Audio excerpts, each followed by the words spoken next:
모두 이 자리 가운데 하나님의 말씀이 우리의 귀에 들리고 마음에 새겨지는 저와 여러분 되시기를 간절히 소망합니다. 말씀에 시작하기 앞서서 제가 좀 슬펐던 경험을 좀 나누려고 하는데요. 제가 아이들과 함께 이제 놀이공원이라고 하죠. 테마파크에 놀러 간 적이 있었습니다.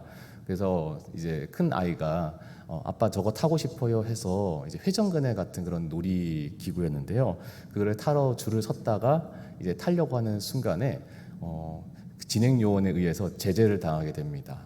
그래서 저는 키 때문에 제재를 당할 우리 첫애가 키 때문에 제재를 당할까 좀 우려했는데 아니나 다를까요. 키 130이 되지 않는다는 이유로 이제 진행 요원이 이제 제재를 하는 거예요. 그래서 그러면 아빠만 혼자 타고 올게라고 했는데 진행 요원이 저도 제재를 하더라고요. 네, 저희 큰 아이는 130이 안 된다고 하는 이유로 제재를 당했고요. 저는 몸무게 185kg가 넘었다고 하는 이유로 이제 제재를 당하는. 네, 그렇게 둘 다 그렇게 터덜터덜 이제 놀이기구를 못 타고 이제 나오게 되는 그런 경험들이 있었습니다. 놀이기구를 타는 것조차도요, 조건이 필요하고 자격이 필요하더라고요. 그래서 그랬던 사실에 저 다시 한번 놀라게 됐던 그러한 경험들이 있었습니다. 사실은 따지고 보면은 우리의 삶에서요, 우리가 살아가는 인생 가운데 우리에게 끊임없이 조건과 자격을 요구합니다. 조건이 충족되었을 때 그에 맞는 자격이 있음을 우리 가운데 계속해서 세상은 우리한테 교육하고요. 그래서 우리는 계속해서 나도 알게 모르게 나에게 자격이 있음을, 나에게는 이 자격을 받을 만한 조건이 있음을 계속해서 주장하고 설명하는 게 어쩌면 우리들의 삶의 모습의 현 주소가 아닌가라는 생각이 듭니다.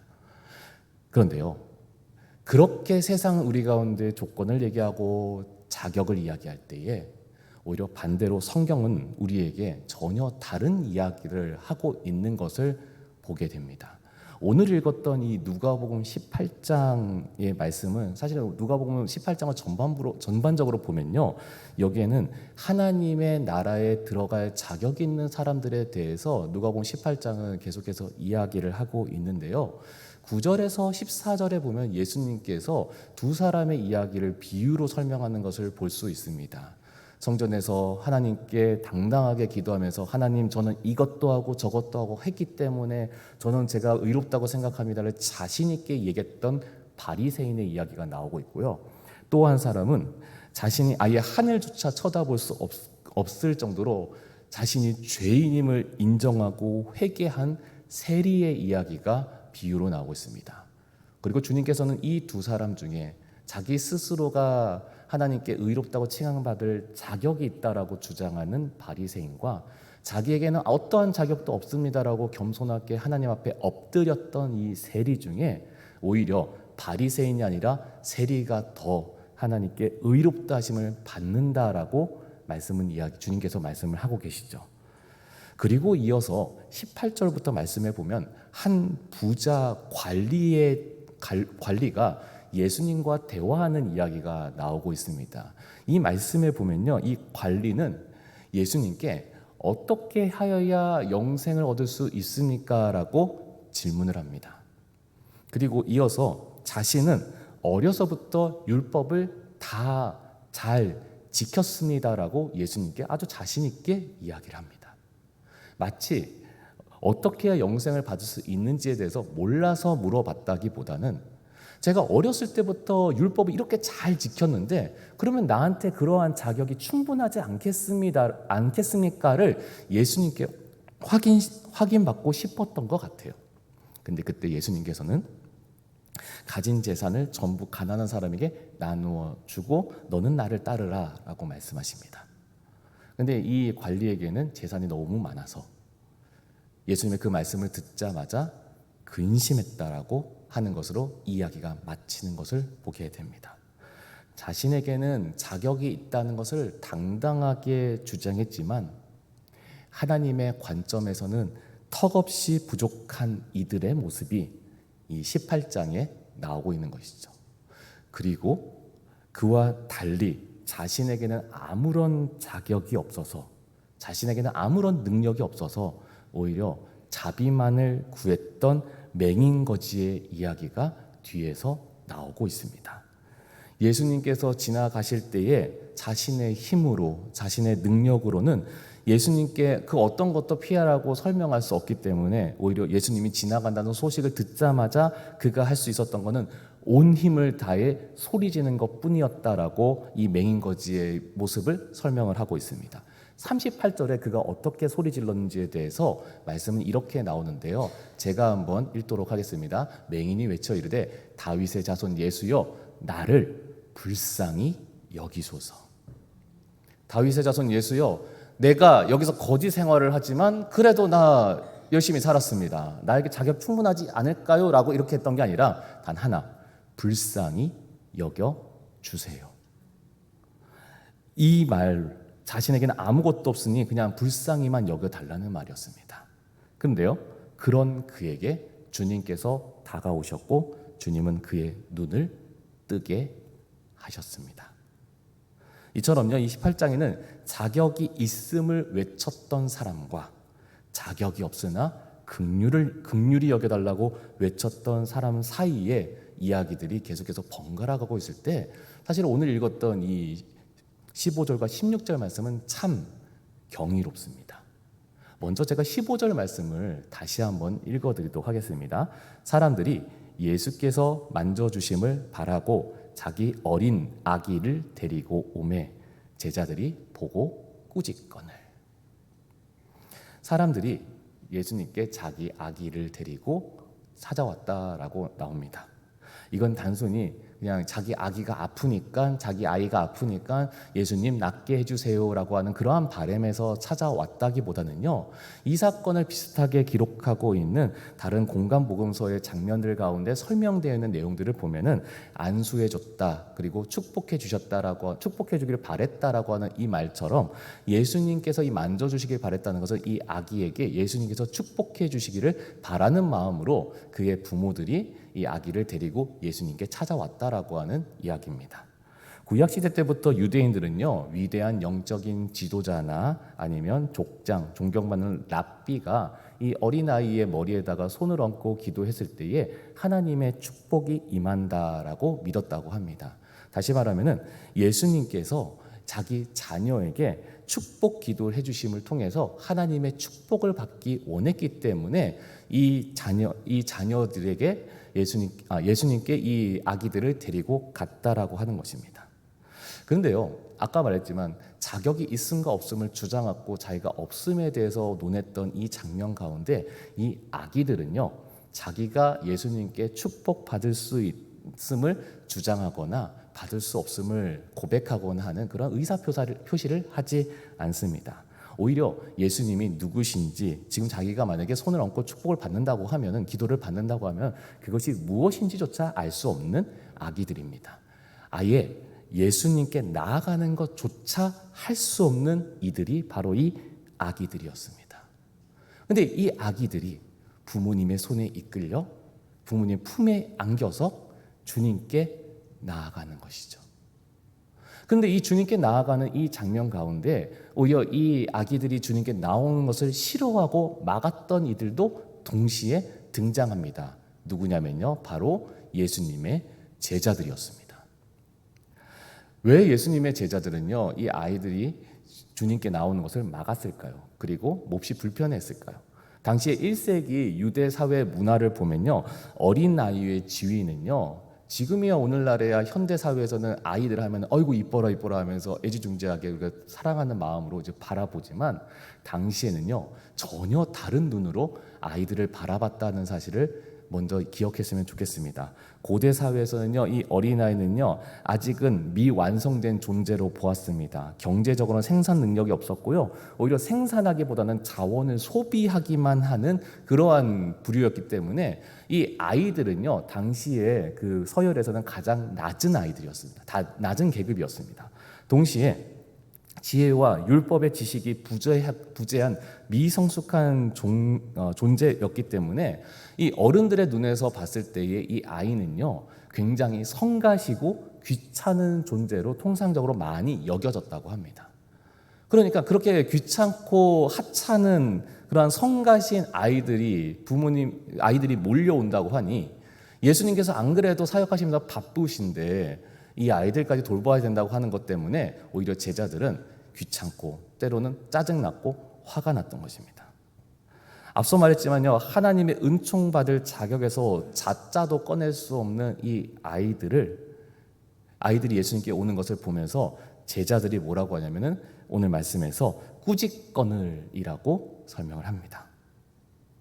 여기서 이 꾸짖다라고 하는 말이요, 헬라어 보니까 에피티마오라고 하는 단어인데요. 이 단어를 동일하게 쓰고 있는 것을 이제 그 복음서에서 볼 수 있는데요. 주로 언제 쓰냐면요, 예수님께서 귀신들을 내어 쫓으실 때 꾸짖다라고 하는 말을 씁니다. 제자들이 갈릴리 바다에서 폭풍우를 만날 때에 폭풍우를 잠잠케 하실 때 꾸짖다라고 하는 말을 씁니다. 여기서 이 꾸짖다라고 하는 말이 지금 제자들이 이 아기를 안고 오는 아기들과 부모님들을 향하여서도 똑같이 하고 있는 표현입니다. 잠잠하고 떠나가라고 하는 것이죠. 지금 예수님께서 어떤 분이신데 지금 여러분이 이렇게 귀찮게 하십니까? 잠잠하고 떠나가라고 하는 것이죠. 예, 제자들에게 있어서 이 아기들은요, 예수님의 은총을, 사랑을, 축복을 받을 자격이 없다라고 여겨졌기 때문에 막아 섰던 것입니다. 그런데요, 이 장면 가운데 제가 곰곰이 생각할 때 왜 이런 문장은 없었을까라는 생각이 듭니다. 요즘 부모님들 보시면 아시겠지만요, 자기 자녀가 불이익당한다는 그 생각만 들면 참지 못하시는 분들이 되게 많으세요. 그러다 보니까 학교에 선생님한테 끊임없이 전화하고 민원 넣고 한다는, 그래서 그게 좀 사회 문제가 됐다라고 하는 소식들이 요즘 뉴스로 많이 들립니다. 왜 그럴까 했을 때 이유는 한 가지입니다. 자기 자녀가 불이익당한다라고 하는 것은, 차라리 내가 불이익당하면은 참죠. 그냥 이해라도 해요. 근데 내 자녀가 불이익당했다라고 하면은 못 참는 거예요. 참을 수가 없는 거예요. 그렇다면 제가 이 장면 보다가 좀 이런 생각이 드는 거예요. 그러면은 아이들을 꾸짖었다고 했을 때에 오히려 그 부모가 이 제자들 가운데 논쟁하는 장면은 없었을까라고 하는 것을 상상해 봅니다. 근데 그런 장면이 없어요. 왜 그럴까? 여기는 뭐 주석에도 나와 있지 않고 설명에도 없지만 당시의 문화가 그랬으니까요. 당시의 아이들을 생각하는 문화가 그랬으니까요. 당시에 이 아이들은 보잘것없고 축복을 받을 만한 자격 없기 때문에 이 아이들을 제자들이 내쫓는다고 해서 그것을 부모들이 항변하거나 대항할 그러할 수 있는 생각이 없었던 거죠. 제자들조차도 예수님께 막아서게 했던 그 아이들. 그런데 부모조차도 거기에 대해서 항변할 수 없는 그런 모습들. 근데 그 사이에서 예수님께서는 오늘 말씀에서 이렇게 말씀하십니다. 16절 말씀을 저희가 같이 한번 읽어보셨으면 좋겠는데요. 함께 읽겠습니다. 예수께서 그 어린 아이들을 불러 가까이 하시고 이르시되 어린 아이들이 내게 오는 것을 용납하고 금하지 말라. 하나님의 나라가 이런 자의 것이니라. 제자들은요, 이 아이들이 무가치하고 예수님께 축복받을 만한, 기도받을 만한, 안수받을 만한 자격이 없다라고 여길 때에 오히려 예수님께서는 이 아이들을 가까이 하십니다. 그리고 말씀하시죠. 용납하고 막지 말라.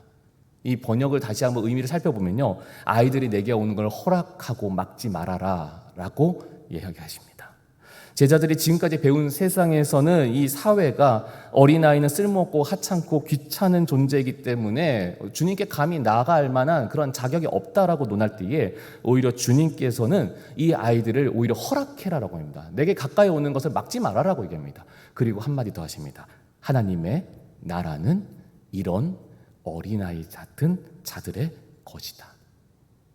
근데 여기서 좀 의아해진 부분이 있었습니다. 15절에는 아기라고 나오다가 왜 갑자기 16절에는 이 어린 아이로 바뀌었을까라고 하는 부분이었습니다. 아기가 그새 컸을까요? 네, 당연히 아니겠죠.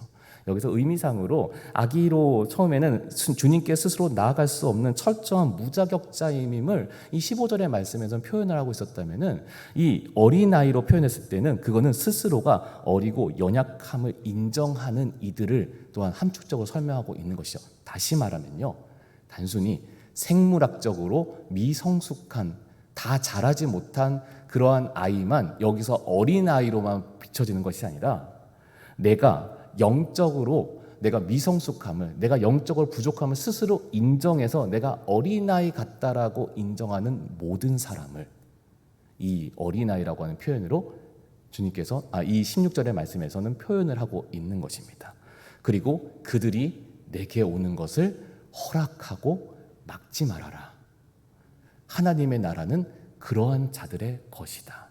스스로가 힘있고 스스로가 자격있고 스스로가 능력있다라고 여기는 게 아니라 오히려 스스로가 어리고 스스로가 작고 스스로가 정말로 보잘것없음을 하나님 앞에서 겸손하게 엎드리며, 그래서 하나님의 허락을 구하며, 그래서 하나님께서 맞아주시기만을 구하며 그것을 기다리는 사람에게, 그런 사람에게 하나님의 나라가, 하나님의 은혜가 그들에게 있다.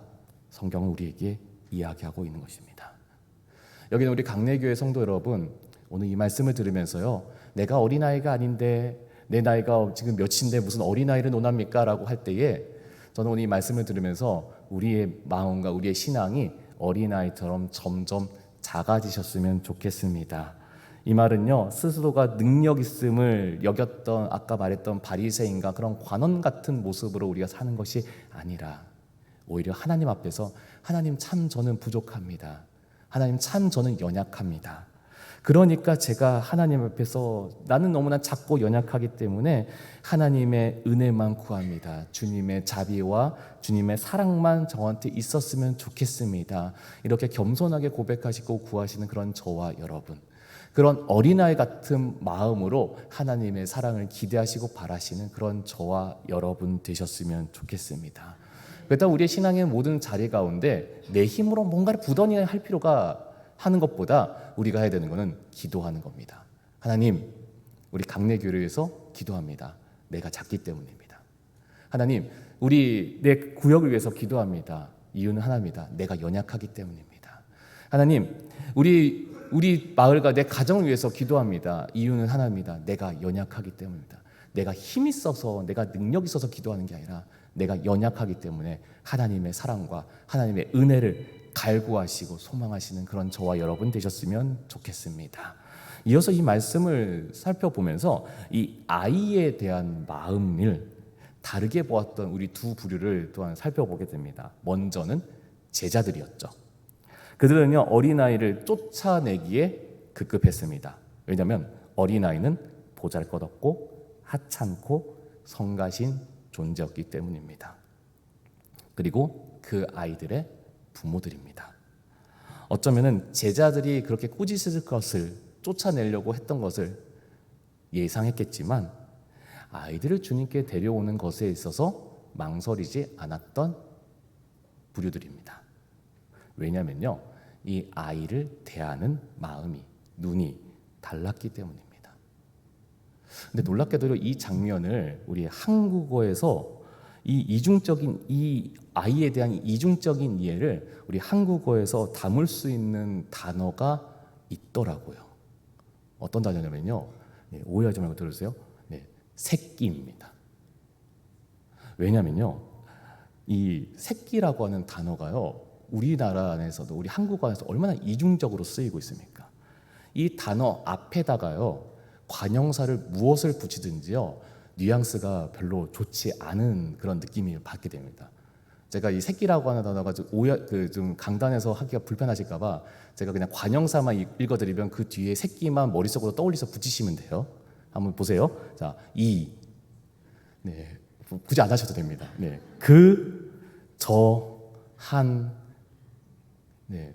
붙일 때마다 그 느낌 자체가 참 별로 좋지가 않습니다. 근데요, 영어로 보면은 이 새끼라고 하는 단어가 이제 아이인 차일드라고 또한 베이비라고 이렇게 번역할 때 이걸로는 그렇게 별로 이상한 느낌이 안 드는데, 유독 이 새끼라고 하는 단어가 한국어로만 이제 하면은 그 앞에 관형사가 무엇이 붙던 간에 좋지 않은 단어가 됩니다. 그런데요, 이 느낌을 한 번에 뒤집어 버리는 단어도 존재합니다. 바로 내 새끼예요. 우리 새끼예요. 다른 거 붙이면은 좋지 않은데요, 이것만 붙이면 마음에 따뜻해집니다. 그리고 사랑하게 되는 단어죠. 이것이 이 부모와 그리고 예수님과 제자들이 아이들을 바라보는 마음이 이 새끼라고 하는 단어에서 차이가 나는 거더라고요. 제자들은 그냥 불편하고 귀찮고 짜증나는 남의 아이들이었어요. 그러니까 예수님께 다가오는 것을 막아서고 꾸짖었던 거죠. 근데 그 꾸짖음에 불구하고 예수님께 데려가려고 했던 이 부모의 마음과, 그리고 그 아이들을 내게로 오는 것을 허락하고 막지 말아라고 했던 예수님의 마음에서 이 아이들은 내 새끼였고 우리 새끼였던 거예요. 저는 오늘 이 말씀을 갈무리하면서 제가 여기 있는 우리 성도님들한테 한번 제가 열어봤으면 좋겠습니다. 여기 있는 우리 성도 여러분, 내 새끼와 우리 새끼는 누구입니까? 단순히 내 자녀가 낳은 손주만을 혹시 내 새끼와 우리 새끼로만 생각하고 있지는 않으십니까?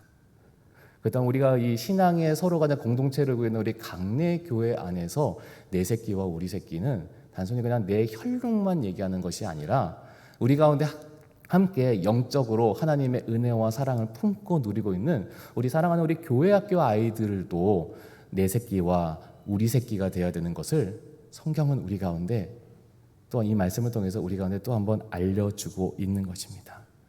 저는 그래서 영적으로 여기 있는 우리 성도님들이 영적으로 많은 아이들을 또한 마음에 품고 또한 기도해 주시는 저와 여러분이셨으면 좋겠습니다.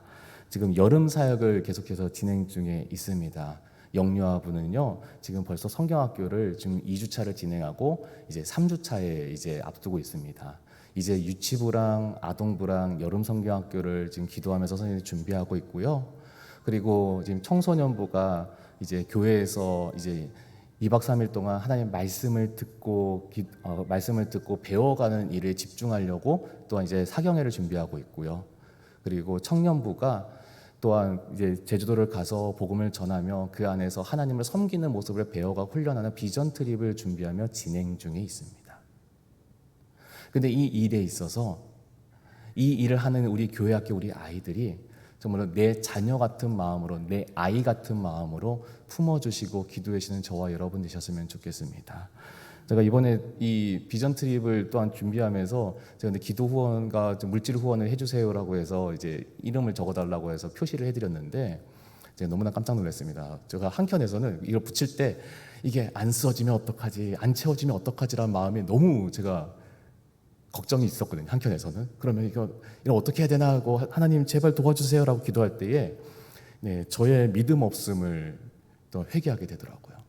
많은 우리 성도님들이 관심을 가져주시고 또한 기도해 주시고, 제가 새벽마다 어떤 분은 이제 새벽기도 끝나고 그 손바닥 해놓은 그 그림에 이제 손바닥을 얹고 그 옆에 있는 기도제본 읽어가면서 이제 기도하시는 성도님들을 보면서 강내교회 안에서 얼마나 많은 분들이 정말로 내 혈육이 아니더라도 이 교회학교 아이들을 내 자녀처럼 내 아이처럼 품고 기도하고 계시고 관심 가져주시는 것에 대해서 또한 보게 되었습니다. 우리 안에서 이러한 마음이 가득하고 풍성해지셨으면 좋겠습니다. 그 사랑과 그 은혜가 아이들에게 심겨지고 그것이 아이들의 믿음 가운데 잘 자라게 하는 영양분이 되기 때문입니다. 그래서 마태복음 13장 32절의 말씀에 제가 이 말씀을 한번 받들어 읽었으면 좋겠는데요. 제가 한번 봉독하여 읽도록 하겠습니다.